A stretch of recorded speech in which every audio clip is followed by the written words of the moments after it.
Alors, Menghuo, rien que le nom, ça nous fait penser à quoi? À des rois barbares, des armées de tigres, une fierté vraiment indomptable. Mais voilà, derrière cette légende immense, il y a un homme. Et la vérité historique, eh bien, elle est beaucoup plus surprenante qu'on ne le pense. Allez, on va essayer de démêler ensemble le mythe de la réalité pour découvrir qui était vraiment Menghuo. On va commencer par la version que tout le monde, ou presque, connaît, celle du fameux roman Les Trois Royaumes.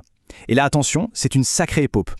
Dans le roman, Menghuo, ce n'est pas juste un chef de tribu, c'est le roi des Nanman, un souverain du Sud avec des alliés qui semblent tout droit sortis d'un conte fantastique. Prenez le roi Moulou par exemple, un chaman qui se balade sur un éléphant blanc et qui commande à des lions, des tigres, des serpents venimeux. On est clairement dans le domaine de la fantaisie. Et bien sûr que serait un roi de légende sans une reine tout aussi incroyable.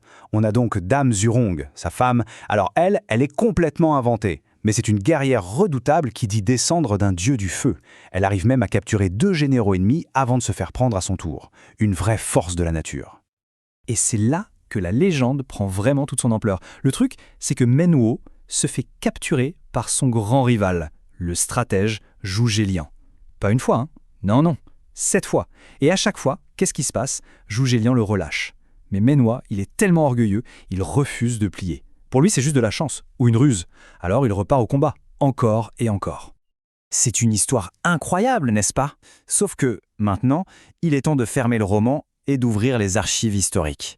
Et là, le ton est beaucoup plus sobre. Le contraste est assez saisissant. Accrochez-vous bien.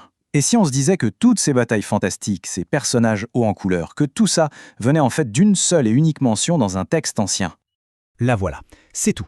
Une petite phrase tirée d'une chronique, le Xianyangji, qui a été écrite bien plus d'un siècle après les faits. C'est la seule et unique base historique pour toute cette histoire des 7 captures. C'est fou, non? Une seule phrase a suffi pour créer une légende qui dure encore aujourd'hui.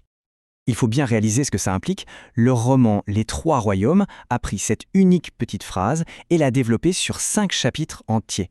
5 chapitres d'aventure, de stratégie, de bataille. Tout ça né de quelques mots à peine. Alors, qui était le vrai Menghuo? C'est le moment de mettre le mythe et l'homme face à face. D'un côté, le roman nous montre un barbare, un peu brut de décoffrage, courageux mais pas très subtil. De l'autre, l'histoire suggère une personne complètement différente. Un notable local, un type influent, qui était respecté à la fois par les peuples autochtones, les Yi, et par les colons Han. En gros, c'était plus un pont entre 2 cultures qu'un sauvage. La différence est tout aussi frappante quand on regarde ses alliés.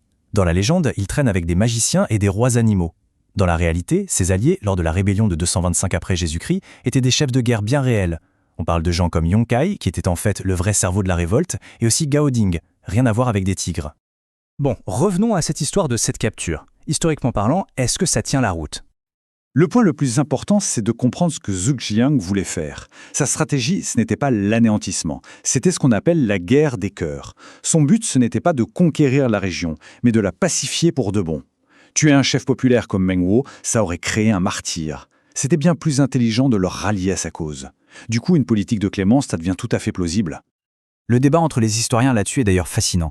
Pendant des siècles, l'histoire a été prise pour argent comptant. Surtout grâce à un historien, Sima Guang, qui l'a mise dans son immense chronique au XIe siècle. Et ça l'a fait passer du statut de folklore à celui d'histoire officielle. Mais aujourd'hui, la plupart des spécialistes pensent que c'est une fiction symbolique. Et pourquoi ce scepticisme?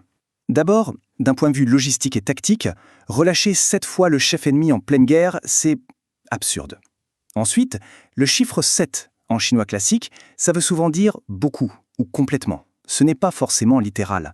Et puis, il y a ce détail amusant, le nom même de Menghuo contient le caractère qui veut dire capturer. Simple coïncidence? Peut-être. Ou alors l'histoire a été inventée pour coller au nom? Alors, on pourrait se dire, si une bonne partie de l'histoire est fausse, pourquoi on en parle encore?